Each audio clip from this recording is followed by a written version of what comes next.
काल बिहार विधानसभा निवडणुकीचा निकाल जाहीर झाला। नितीश कुमार यांचा मुख्यमंत्री पदाचा मार्ग पुन्हा एकदा मोकळा झाला।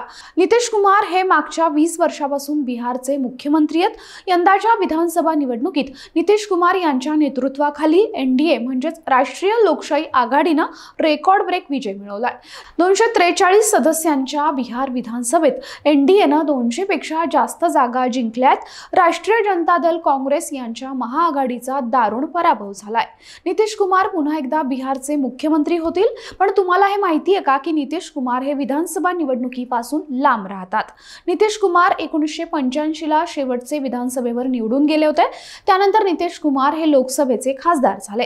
जवळपास 3 दशके ते विधान परिषदेच्या माध्यमातून राज्य विधिमंडळाचे सदस्य आहेत। नितीश कुमार 2000 साली पहिल्यांदाच बिहार विधानमंडळाच्या कुठल्याही सभागृहाचे सदस्य नसताना मुख्यमंत्री बनले। त्यानंतर 8 दिवसातच त्यांनी राजीनामा दिला। 2005 साली ते सत्तेवर आले। त्यावेळी विधानसभेची निवडणूक न लढवता ते मुख्यमंत्री झाले। त्यानंतर ते विधान परिषदेचे आमदार झाले। तेव्हापासून याच परंपरेचं ते पालन करतात।